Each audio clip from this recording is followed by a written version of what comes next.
अस्सलाम वालेकुम friends, welcome to snack eater. आज इमरान खान साहब ने जनरल असम्बली से वर्चुअल खिताब किया है, जिसमें उन्होंने कश्मीर के मुद्दे को बिलखसूस उठाया और दुनिया के मुसलमानों के मुद्दे को उठाया और किस तरह इंडिया कश्मीर में इंसानी हकूक़ की खिलाफ वर्जियाँ कर रहा है, जंगी जुराइम कर रहा है। पाकिस्तान ने दरख्त लगाने के बारे में जो मुहिम शुरू की है, उस हवाले से बात की। इमरान खान साहब ने तालिबान और अफगानिस्तान के फ्यूचर के बारे में बात की और दुनिया को ग्लोबलाइजेशन से बचाने के लिए उसके मुद्दे पर बात की। हमें पूरी दुनिया के इकट्ठा साथ होकर चलना चाहिए। आइए सुनते हैं।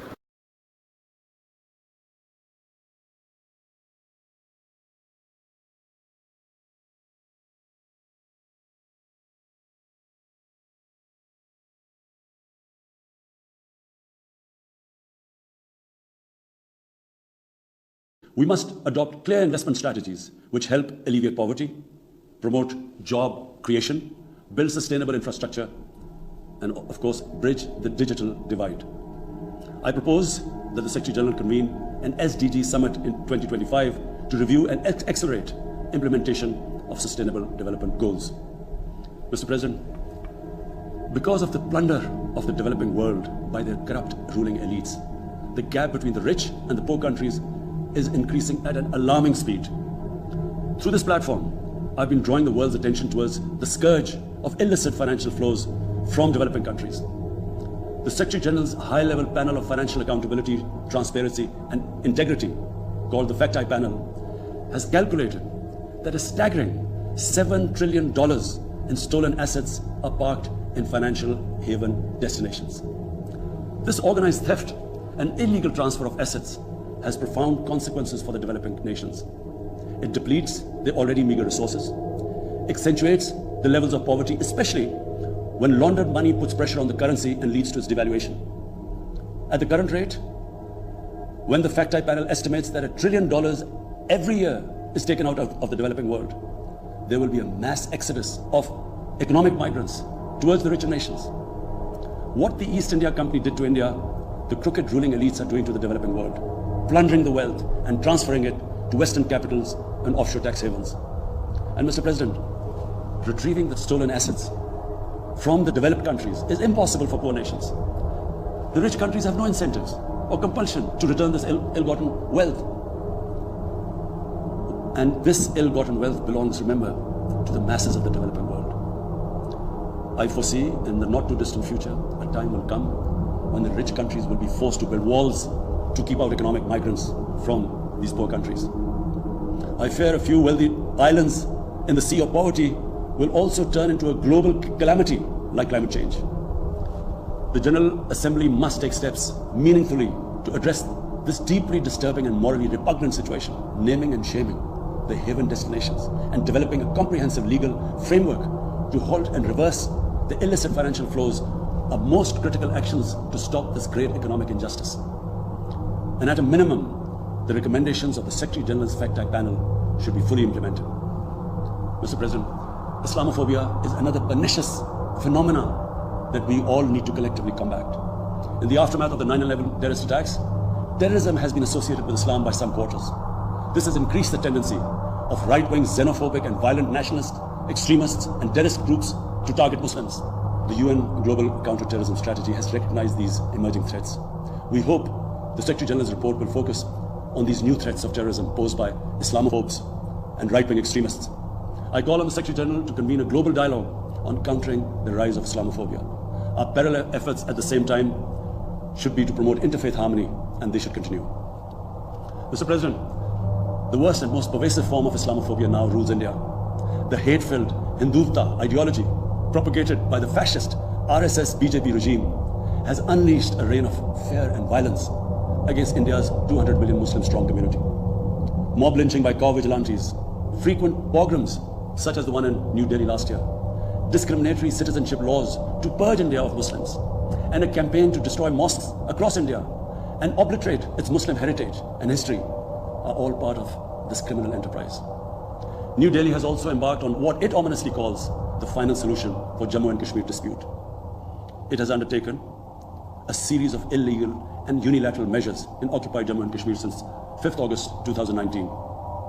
It has unleashed a reign of terror by an occupation force of 900,000. It has jailed senior Kashmiri leadership, imposed a clampdown on media and internet, violently suppressed peaceful protest, abducted 13,000 young Kashmiris and tortured hundreds of them. It has extrajudicially killed hundreds of innocent Kashmiris in fake encounters and imposed collective punishments by destroying entire neighborhoods and villages. We had unveiled a detailed dossier on gross and systematic violations of human rights by the Indian security forces in occupied Jammu and Kashmir.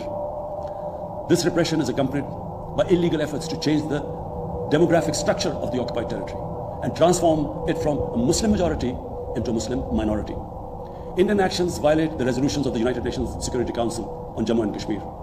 The resolutions clearly prescribe that the final disposition of the disputed territory should be decided by its people through a free and impartial plebiscite held under the UN auspices. India's action in occupied Jammu and Kashmir also violate international human rights and humanitarian laws, including the 4th Geneva Convention, and amount to war crimes and crimes against humanity. It is unfortunate, very unfortunate, that the world's approach to violations of human rights lack even-handedness and even are selective. Geopolitical considerations or corporate interests, commercial interests, often compel major powers to overlook the transgressions of their affiliated countries. Such double standards, and the most glaring in case of India, where this RSS-BJP regime is being allowed to get away with human rights abuses with complete immunity. The most recent example of Indian barbarity was the forcible snatching of the mortal remains of the great Kashmiri leader, Sayyid Ali Shah Gilani, from his family, denying him a proper Islamic funeral and burial in accordance with his wishes and the Muslim tradition. Devoid of any legal or moral sanction, this action has been against the basic norms of human decency. I call on this General Assembly to demand that Sayyid Gilani's mortal remains be allowed to be buried in the cemetery of martyrs with the appropriate Islamic rites. Mr. President, Pakistan desires peace with India as with all its neighbors. But sustainable peace in South Asia is contingent upon resolution of the Jammu and Kashmir dispute in accordance with the relevant United Nations Security Council resolutions and the wishes of the Kashmiri people. Last February, we reaffirmed the 2003 ceasefire understanding along the line of control. The hope was that it would lead to a rethink of the strategy in Delhi. Sadly, the BJP government has intensified repression in Kashmir and continues to vitiate the environment by these barbaric acts. The onus remains on India to create a conducive environment for meaningful and result-oriented engagement with Pakistan. And for that, it must do, number one, reverse its unilateral and illegal measures instituted since 5th August 2019. Secondly, stop its oppression and human rights violations against the people of Kashmir. And three, halt and reverse the demographic changes in the occupied territory. It is also essential to prevent another conflict between Pakistan and India. India's military build-up, development of advanced nuclear weapons, and acquisition of destabilizing conventional capabilities can erode mutual deterrence between the two countries. And now, Mr. President, I want to talk about Afghanistan. The current situation in Afghanistan, for some reason, Pakistan has been blamed for the turn of events by politicians in the United States and some politicians in Europe. From this platform, I want them all to know the country that suffered the most, apart from Afghanistan, was Pakistan when we joined the US war on terror after 9/11. 80,000 Pakistanis died. $150 billion was lost to our economy. There were 3.5 million internally displaced Pakistanis. And why did this happen? In the 80s, Pakistan was a frontline state in fighting against the occupation of Afghanistan. Pakistan and the United States trained Mujahideen groups to fight for the liberation of Afghanistan. Amongst those Mujahideen groups were Al-Qaeda, various groups from all over the world. They were Mujahideen, Afghan Mujahideen. These were considered heroes. President Ronald Reagan invited them to White House in 1983. And according to news items, he compared them to the founding fathers of the United States. They were heroes. Come 1989, the Soviets leave. So do the Americans, abandon Afghanistan. Pakistan was left with 5 million Afghan refugees. We were left with sectarian militant groups which never existed before. But the worst cut of it was that a year later, Pakistan was sanctioned by the US. We felt used. Fast forward 9/11, Pakistan is needed again by the US because now their US-led coalition is now invading Afghanistan, and it could not happen without Pakistan providing all the logistical support. What happened after that? The same Mujahideen that we had trained that fighting foreign occupation was a sacred duty, a holy war or jihad, they turned against us. We were called collaborators. They declared jihad on us. Then all along the tribal belt bordering Afghanistan, the Pakistan semi-autonomous tribal belt, where no Pakistan army had been since our independence. They had strong sympathies with the Taliban, Afghan Taliban, not because of their religious ideology, but because of Pashtun nationalism, which is very strong. Then there were 3 million Afghan refugees still in Pakistan, all Pashtuns, living in camps, 500,000, the biggest camp, 100,000 camps. They all had affinity and sympathies with the Afghan Taliban. So what happened? They too turned against Pakistan. For the first time, we had militant Taliban in Pakistan. And they too attacked Pakistan government. When our army went in the tribal areas for the first time in our history, whenever an army goes into civilian areas, there's collateral damage. So there was collateral damage, which multiplied the militants to seek revenge. But not just that. The world must know that in Pakistan, there were 480 drone attacks conducted by the US. 480 drone attacks. And we all know that drone attacks are not that precise. They cause more collateral damage than the militants they are targeting. So, who did the people whose relatives were being killed? Who did they seek revenge? Against Pakistan.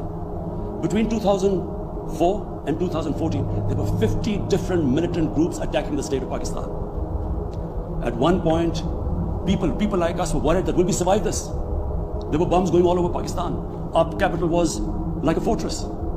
Had it not been for one of the most disciplined army in the world and one of the best intelligence agencies in the world, I think Pakistan would have gone down. So when we hear this at the end, there's a lot of worry about in the US about taking care of the people who helped them, the interpreters and everyone who helped the US. What about us? The only reason we suffered so much was because we became an ally of the US, of the coalition in the war against Afghanistan, where there were attacks being conducted from Afghan soil into Pakistan. At least there should have been a word of appreciation. But rather than appreciation, imagine how we feel when we're blamed for the turn of events in Afghanistan. After 2006, it became apparent to everyone who understood Afghanistan's history that there would be no military solution in Afghanistan. I went to the US, I spoke to think tanks, I met at the time Senator Biden, Senator John Kerry, Senator Harry Reid. I tried to explain to them that there would not be any military solution and political settlement was the way to go forward. No one understood then. And unfortunately, in trying to force a military solution is where US went wrong. And if today, the world needs to know why the Taliban are back in power, all the world has to do is do a deep analysis of why 300,000 well-equipped Afghan army, and remember Afghans are one of the bravest nations on earth, why did this 300,000 Afghan army give up without a fight? The moment a deep analysis of this is done, the world would know why the Taliban are back in power, and it's not because of Pakistan. So Mr. President, right now, the whole world community should think, what is the way ahead? There are two paths we can take. If we neglect Afghanistan right now, according to the UN, half the people of Afghanistan are already vulnerable. And by next year, almost 90% of people in Afghanistan will go below the poverty line. There's a huge humanitarian crisis looming ahead. And this will have serious repercussions, not just for the neighbors of Afghanistan, but it will have repercussions everywhere if a destabilized, a chaotic Afghanistan again becomes a safe haven for international terrorists. The reason why the US came to Afghanistan in the first place. So therefore, there is only one way to go. We must strengthen this current government, stabilize it, for the sake of the people of Afghanistan. What have the Taliban promised? They will respect human rights. They will have an inclusive government. They will not allow this soil to be used by terrorists. And they have given amnesty. Now, if the world community incentivizes them, encourages them to walk this talk, it will be a win-win situation for everyone. Because these are the four things